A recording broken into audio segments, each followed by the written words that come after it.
ஓம் ஸ்ரீ வராகிதாயே போற்றி. எனது அன்பு குழந்தையே, அவ்வளவு சுலபமாக என்னை வணங்கக்கூடிய பிள்ளைகள், பக்தர்கள், மக்கள் யாராக இருந்தாலும் சரி, என் பாதத்தை அவ்வளவு சுலபமாக யாராலும் பார்த்துவிட முடியாது என் செல்லமே. யார் ஒருவர் நல்ல செயல்களை செய்து நன்மைகளை பெற வேண்டும் என துடிப்போடு இருக்கிறாரோ, முழு அன்போடும் பக்தியோடும் பாசத்தோடும் என்னை முழுவதுமாக அடையாளம் கண்டுகொண்டு ஆட்கொள்கிறாரோ, அவர்களுக்கு மட்டும்தான் நான் அருள் செய்து என் பாதத்தை காட்டுவேன். ஏனெனில் என் ஆசீர்வாதம் அவர்களுக்கு முழுமையாக கிடைக்கப் போகிறது என்பதற்கான அறிகுறிதான் எனது பாதம். நான் அப்படி என் கரங்களாலும் என் பாதத்தாலும் உன்னை ஆசீர்வாதம் செய்து உனக்கான விஷயங்களையெல்லாம் சிறப்பாய் நடத்தி கொடுக்க வேண்டும் என்ற எண்ணத்தோடு தான் என் பாதத்தை உன்னை தொடச் சொன்னேன். இனிமேல் இப்பொழுது இந்த நொடி முதல் என் பாதம் தொட்டு வணங்கிய உன் வாழ்வில் சகல ஐஸ்வர்யங்களும், சகல சௌபாக்கியங்களும், சகல சந்தோஷங்களும் உன் வாழ்வில் வந்து சேரப்போகிறது. எப்போது பார்த்தாலும் என் வாழ்க்கையில் ஒரே சோதனைகளாக இருக்கிறதே, இந்த ஏற்றத்தாழ்வுகள் நிறைந்த வாழ்க்கையில் நான் ஏற்றங்களையே பார்க்கவில்லையே, இரக்கமும் தாழ்வுகளும் சரிவுகளும் சோதனைகளும் மட்டும்தான் என் வாழ்வில் இருந்தது என நீ கவலை கொண்டு வாழ்ந்து கொண்டே இருந்ததால்தான் உனக்கான ஊன்றுகோலாய் உன் வராகி அம்மா நான் உன்னை தேடி வந்துள்ளேன். ரோஜா பூவை பறிக்க நினைக்கிற உனக்கு முட்கள் மட்டும்தான் குத்துகிறதே தவிர ரோஜாவை பறிக்கவே முடியவில்லையே என்பது போல்தானே வாழ்க்கையில் வெற்றி பெற்று வாழ நினைக்கிற உனக்கு துன்பங்கள் எனும் முள் குத்திக்கொண்டே இருக்கிறது. நீயும் எவ்வளவோ முயற்சி செய்கிறாய், எவ்வளவோ உழைப்பை செய்கிறாய், எவ்வளவோ பிரயத்தனம் படுகிறாய், எவ்வளவோ கஷ்டப்படுகிறாய். இது போதாதென்று உன்னால் முடிந்த அளவிற்கு மற்றவர்களுக்கு நல்லதும் நன்மைகளும் கூட செய்ய துடிக்கிறாய். ஆனால் உன் வாழ்வில்தான் எந்த நல்லதுமே நடக்கவில்லை அல்லவா? அதெல்லாம் போதும், நீ பட்ட கஷ்டங்கள் போதும், காத்திருந்தது போதும், உன் வருத்தம் போதும், வேதனை போதும் என்றுதான் உனக்கான வாழ்க்கையில் நீ சாதனை படைக்க வேண்டுமென உன்னை ஆசீர்வதிக்க நானே உன்னை தேடி வந்தேன். என் பொற்பாதங்களை தொட்ட உன் வாழ்க்கையே இனி பொற்காலமாக மாறப்போகிறது. உன் வாழ்வில் வசந்த காற்றை வீசும்படி செய்து சந்தோஷம் எனும் மலர்களையும் உனக்கு கொடுக்கப் போகிறேன் என் செல்லமே. இனிமேல் யாரும் எந்த இடத்திலும் உன்னை அவமரியாதை செய்யவோ அலட்சியமாய் நடத்தவோ மாட்டார்கள். ஏனெனில் அவர்களுக்கு என்ன எப்படி எப்போது செய்ய வேண்டும் என்கிறதையெல்லாம் அவர்கள் வாழ்க்கையின் மூலமாகவே நான் உணர்த்திவிட்டேன். இனி யாருமே மறந்தும் கூட உனக்கு தவறோ தீங்கோ துரோகமோ செய்ய மாட்டார்கள் என் செல்லமே. இத்தனை நாளாக நீ எதனால் கஷ்டப்பட்டாயோ, நீ கஷ்டப்படுவதற்கு யாரெல்லாம் காரணமாக இருந்தார்களோ அவர்களுக்கு நல்ல மனமாற்றத்தையும் உண்டாக்கி விட்டேன். இனிமேல் மற்றவர்களால் உனக்கு எந்த துன்பமோ பிரச்சனையோ வராது. நீ செய்யக்கூடிய செயல் மட்டும் சரியானதாக இருக்கும்படி யோசித்து செய்யப்பார். ஏனெனில் நற்பண்புகள் இல்லாத அறிவு என்பது எந்த பயனும் இல்லாமல் ஆபத்தானதாக மட்டும்தான் இருக்கும். ஆனால் எனக்கு நன்றாக அறிவிருக்கிறது, ஆனால் நல்ல பண்புதான் இல்லை என்றால் அதுவும் பயனற்றது தானே.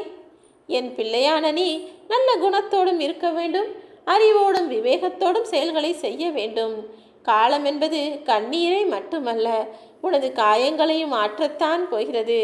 ஏனெனில் காலமாக இருக்கப் போவது உன் வராகி அம்மா நான் அல்லவா? உன் வாழ்க்கையில் உனக்கு விடை தெரியாத கேள்விகள் நிறைய இருக்கிறது. எதை எப்படி செய்ய வேண்டும் என குழப்பத்தோடு தவித்து கொண்டிருக்கிறாய். உனக்கான கேள்விகளுக்கு பதிலாக நானே மாறப்போகிறேன். நீ கடந்து வந்த பாதையில் உன்னை கடத்தி சென்ற துன்பங்களை எல்லாம் துரத்தி அடித்து உன்னை காப்பாற்ற வந்துவிட்டேன்.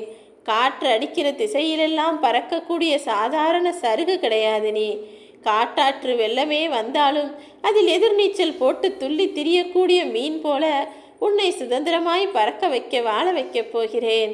நீ இனிமேல் மற்றவர்களிடம் போய் கருத்துக்களை எதிர்பார்க்கவோ மற்றவர்கள் சொல்வதையெல்லாம் செய்யக்கூடிய அடிமை வாழ்க்கை வாழவோ மாட்டாய். எல்லா விஷயங்களையும் நீ நினைத்தது போலவே உன் வராகி அம்மா நான் நடத்தி கொடுக்கப் போகிறேன் என் செல்லமே.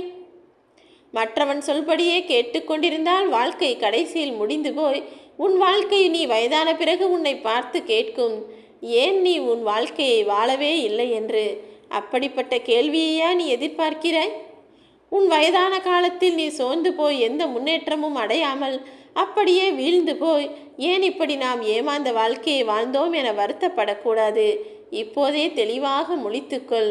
எதிலும் தோற்றவனாக நிற்காமல் நடப்பதெல்லாம் நன்மைக்கு, நடக்கக்கூடிய விஷயங்கள் நடக்கும்போது நடக்கட்டும் என நினைத்து கொண்டு உன் வாழ்க்கையை மகிழ்ச்சியாக வாழ பழகு.